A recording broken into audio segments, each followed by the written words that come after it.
Ինչ մասնագիտական ու մարդկային որակներ պետք է ունենա մասնագետը մարդը, որպեսզի կարողանա երկարատև աշխատել իրենց հետ։ Դուք մոտավորապես արդեն տասնամյակների է ձեր փորձը, չէ՞, ստացվում։ 2002 թվականից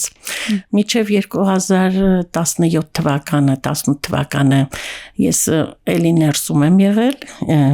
հոլանդական օրգանիզացիաների ներսում եմ եղել խնամքի և կենտրոններում բուժման, բայց 18 թվականից հետո արդեն ես որոշեցի,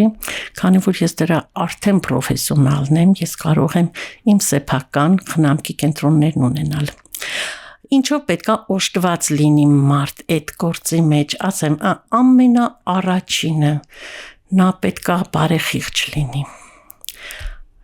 Պատրաստ լինի ուշադրություն տալու եւ երբեք չզլանա, առաջինը կրանա, օգնի մարդուն։ Չսպասի մեկնանի, նոր հետո ինքը ամենաառաջինը դու ինքդ պետքա առաջնահերթ ցույց տաս քո օրինակով բոլորին։ Շատ ժամանակ աշխատանքի ժամանակ տեսնում էի, որ քույրեր կան, ասում էին, ես այն հիվանդի մոտ այսօր չեմ գնա, ով ուզում է թող գնա, ես այսօր չեմ մնում, ես ասում էի, տվեք ինձ իրեն։ Ես կգնամ, եթե մի բանը որ բարդ է, դու այնտեղ մրցակից չունես, ես եմ ուզում գնամ այնտեղ, համ էլ իմ համար ավելի լավ է բարդը անել, որ հետո հեշտը վայելել։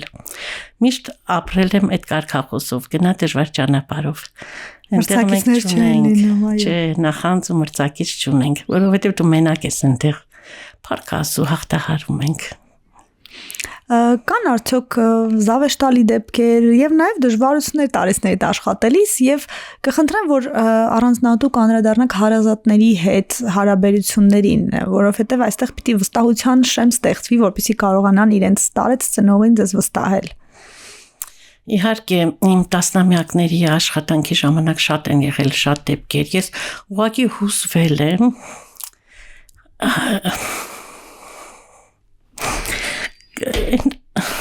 քիչ ուզիչ է, երբ որ խոսքը վերաբերվում է դեմենցիայով հիվանդներին, իրանք շատ խոցված կողմ են, երբ որ նրանց զավակները գալիս են եւ մայրը այսպես նստում է, ոչ մի ռեակցիա չի տալիս։ Չի էլ ճանաչում։ Իմ համար դա շատ կոտրող է։ Ամեն մարդ վերցնում է իր ավերա չետնում այդտեղ։ Հետո շատ են եղել զավեշտալի, ես ուղղակի որոշել եմ, որ ավելի լավ է գիշերվա հերթափոխներ վերցնեմ, որովհետև այդտեղ դու ու հիվանդը ավելի շատ եք իրար հետ առնչվում, քան թե ցերեկը շատ զբաղված եք լինում։ Հիվանդները միշտ կամավորականների հետ են զբաղվում, բուժքույրները շատ կարևոր գործեր են ունենում։ Իսկ որ գիշերվա հերթափոխ էի վերցնում, ավելի շատ էինք շփվում իրանց հետ, օրինակ որ մի անգամ տիկին Լիային տարապարկեցրեցի, կատետերը հանեցի, փոխեցի պարկը, նորը դրեցի, գաղեցի մաչակալի կողքից, լրիվ ամեն ինչը մաքուր սիրուն, իրենց տակտիկներով բանշուր տվեցի, դե մի քիչ էլ գերեր, գլուխը բարձրացրեցի մաչակալի, որպեսզի թինք տա, ոտը մեկը գրկեցինք դրինք, հետո երկրորդը գրկեցի դրեցի, մաչակալը բարձրացրեցի վերև եւ հավաքում եմ ինչ որ թափածա, հավաքում եմ գնամ ձեռքը բռնեցի, դե բարի գիշեր ձեզ, ինքը նայում է ու շատ էր նայում է, ինչ որ բան է սպասում ինձանից, ու մեկ էլ մոտեցա դռանը, արդեն ուզում եմ դուրս գամ, մեկ էլ քույր, մոռացար, ես էլ ինձ սենց մի տեսակ ասի, ես ամեն ինչ լավ տեղին արել եմ, ինչ պետք է մոռացած լինեմ, բարի գիշերի համբյուրը, հարազատությունը զավակի պես, մարդիկ սպասում են, որ միջև վերջ, որ լիարժեք ստանան այդ տաքությունը քույրից, քանի որ իրանք քույրի հետ են կապնված արդեն։ Իսկ ճանաչում, ակնկալում են օգնություն, ջերմ խոսք, թե ուղղակի առանց ճանաչելու են ընդունում այդ ջերմությունը, այդ վերաբերմունքը։ Կապը, ասեցի, հաստատվում է քույրի հետ, քույրը դառնում է իրանց համար շատ կարևոր անձնավորություն, իրանց ամեն ինչը քույրին են պատմում։ Մեծահասակների համար քույրը մի հատ լավ հիվանդ ունենք, ասում էր, քույրը առաջի ձերքն է, որը որ լսում է, առաջի անձնավորությունն է, որը որ գիտի ամեն ինչ հիվանդից եւ ասում է, դու գիտեք ով եք, դուք հրեշտակներ եք մեր անկողնու կողքին, որ ճանապարհում է դեպի մեզ դրախտ։ Հետաքրքիր ասացիք, հենց այդ է ուզում ասել, ընդունված է կարծել, որ այնինչ տեղի ունենում մարդկանց միջև իրականում տեղի է ունենում Մայր Թերեզան էր ասում, մարդու եւ բարձրյալի։ Ես ուզում եի ինձ գտնել այս կյանքում, թե ես հնարավորություն ունեմ բարդը, ամենադժվարը, այն ոնց որ ասում են անկարելի բան չկա, ես դա անեմ։ Առաջի օրը, երբ որ ես մտել եմ առողջապահությունում, որ ես քայլեմ ստաժավոր մեկի հետ, որպեսզի տեսնեմ ինչ գործ պետք է լինի, որովհետև լրիվ տարբեր է Հայաստան ու Հոլանդիա բուժքրության աշխատանքները։ Ինձ ներկայացրեցին լրիվ պարալիզված մարդու, որ ես իրան լվանամ ոտից գլուխ, սևամորթ մարդ էր, լվանամ եւ ամբողջ մարմինը շփեմ յուղով եւ կես ժամ առաջ պետք է նրան հոգնա արվեր ու դրանք սաղ իմ համար առաջի անգամ աշխատելու համար մի տեսակ ես որ արեցի դուրս եկա երբեք այդ օրը չեմ մոռանա։ Դժվարից եք սկսել ամենը։ Շատ ծանր անձնավորություն էր, որ պետք է 2 հոգով անենք, ես օգնող էի գնացել, շատ դժվարից սկսեցի, բայց ես այնքան ոգևորվեցի իմ առաջնորդող քույրով, որ դրանից հետո ես ասեցի անհնարին բան չկա, ես ինքս պետք է գնամ։ Իրանք քեզ տալիս են իմպուլս, որ դու առաջ գնաս, հնարավորություն։ Գնա, ինչքան կարող ես առաջ գնա։ Ես շնորհակալ եմ այդ երկրի օրենքներին առողջապահության մեջ, որ յուրաքանչյուր մարդու հնարավորություն է տալիս չգնալը հանցագործություն է, որ չգնաս հետևից։ Ամեն դասընթացները, ամեն հավաքույթները գրանցված են որպես անդամ ամբողջ երկրով մեկ կան Ուտրեխտում հաստատություն, որ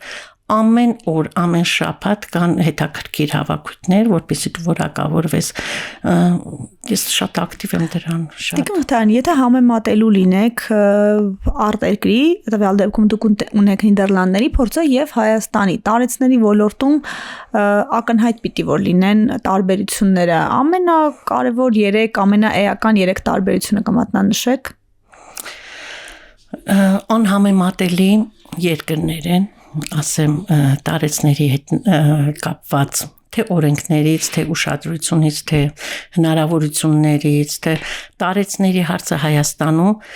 շատ ցածր մակարդակի վրա է։ Իրանց պաշտպանող կազմակերպություն չկա։ Իսկ ես նույնիսկ չեմ կարող իրար հետ դնել մի նժարի կողքը, որ համեմատել, որովհետև Հոլանդիայում կարելի է ասել ամբողջ ուշադրությունը գնում է դեպի տարեցները, նրանց համար մեծ գումարներ են հատկացվում։ Տարբերությունը ահռելի է, չենք կարող համեմատենք իրար հետ, որովհետև այնտեղ տարեց մարդիկ այնպես հնարավորություն ունեն պետությունից, որ իրանց հարազատից կախվածության մեջ չեն։ Կարող է պետությունը իր իհարկե շատ պրոցեդուրաները անցնում, միջև որ նրան տրամադրում են իր հատկացված բյուջեն, որպեսզի տարեց մարդը ինքը ընտրի ում է ուսում, իրեն գա, խնամեն, թե տանը, ինքը ընտրում է, թե որ խնամքի կենտրոնն է ուզում գնալ, որովհետև իր համար պետությունը նախատեսել է կախված նրա վիճակից գումար, ինչքան գումար պետք է լինի, որ այդ ժամանակը իրան տրամադրում է ինչ որ մի օրգանիզացիա, տնային խնամք կամ ինչ որ ցենտրոններ կան, կենտրոններ կան բուժման, որ ինքը անկախ իր հարազատից ստանալու է այդ խնամքը եւ հարազատի հետ շփվում է միայն հաճույքի համար։ Ու ամեն ինչը հարմարեցված է, ամեն բանի համար մենք այնտեղ հոգում ենք, որովհետև պետությունը պահանջ է դրել, որ յուրաքանչյուր հիվանդ ծեր, մեծահասակ, կարող է երիտասարդային ինսուլտով հիվանդա, նրանք կարիք ունեն, չէ, խնամքի, նրանց համար պետք է հատուկ առաջի քայլը ով է անում, երկրորդը ով է անում, պետք է ֆիզիոթերապիաներով անցած լինի, պետք է հարմարությունները ստեղծած լինեն նրա առանձին տան մեջ, եթե ինքը ապրում է ինչ-որ մեկի հետ այդ տանը հարմար չի, նա պետությունը պետք է պարտադիր հարմարավետ տուն ուղարկի, որովհետև ինքը առաջնահերթության մեջ է ընկնում,